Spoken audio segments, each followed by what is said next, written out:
अस्सलाम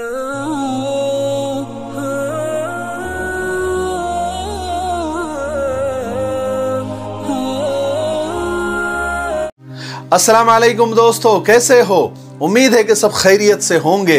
अल्लाह आप लोगों को ऐसे ही खुश रखे। आज का किस्सा बहुत छोटा सा है लेकिन बहुत मज़ेदार है और बहुत बड़ा सबक भी है। पूरा सुनना ज़रूर। आपने एक कौम देखी होगी, एक मुस्तकिल कौम है जो भेड़े पालने का काम करती है, यानी मेंढे पालने का काम करती है।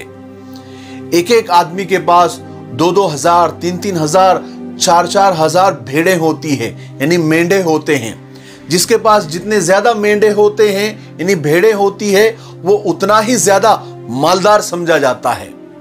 इन भेड़ों के साल में 2 मरतबा बाल काटे जाते हैं क्योंकि इनके बाल फितरतन बहुत गर्म होते हैं। इस वजह से वो अच्छी कीमत पर बिक जाते हैं और यही इन लोगों की कमाई होती है, कमाई का जरिया होता है। ये लोग गुजरात और राजस्थान में ज्यादातर रहते हैं। ये अपनी औलाद को तालीम बिल्कुल नहीं देते, एजुकेशन बिल्कुल नहीं देते। बचपन से ही ये उनसे भेड़े चरवाने का काम ज्यादा करवाते हैं। इत्तेफाक से उनमें से एक आदमी ने अपने बेटे को बहुत ही अच्छी तालीम दिलवाई, उसको अच्छा एजुकेशन दिलवाया और इसी तालीम की वजह से वो बेटा एक राजा का खास वजीर बन गया। वो राजा भी वजीर के इस एजुकेशन से, इस तालीम की वजह से और उसके टैलेंट की वजह से बहुत मोहब्बत करता था। एक दिन ऐसा हुआ कि वजीर को उसके वालिद का खत आया कि बेटा मैं तुमसे मिलने के लिए आने वाला हूं। खत में पहुंचने की तारीख और रेलगाड़ी का वक्त भी लिख दिया। जब राजा को इस बात का इल्म हुआ कि मेरे खास वजीर के अब्बा आने वाले हैं, तो उसने वजीर साहब के वालिद के इस्तकबाल के लिए रेलवे स्टेशन पर खास इंतजाम किया।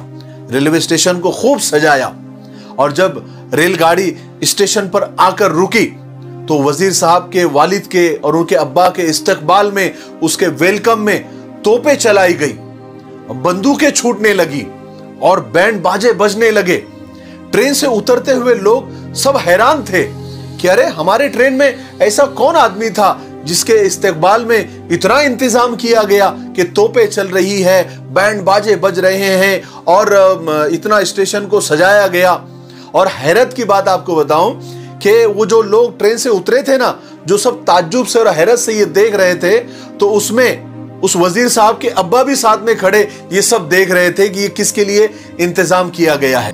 जब बहुत देर इंतजार करने के बाद ट्रेन से कोई ऐसा जेंटलमैन आदमी नहीं उतरा तो राजा ने अपने वजीर से पूछा कि शायद आपके अब्बा नहीं आने वाले, उन्होंने शायद कैंसिल कर दिया है आना।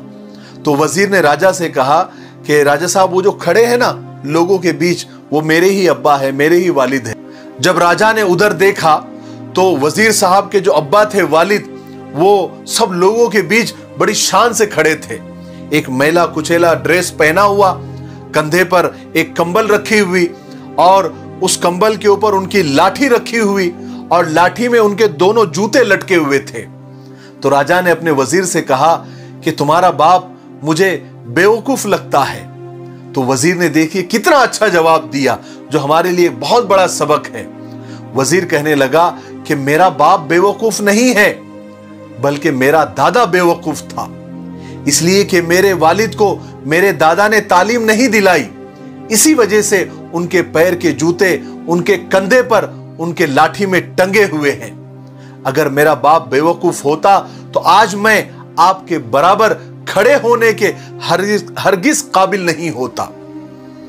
मेरे बाप ने मुझे तालीम दिलाकर, मुझे एजुकेशन दिलाकर आज आपका वजीर बना दिया।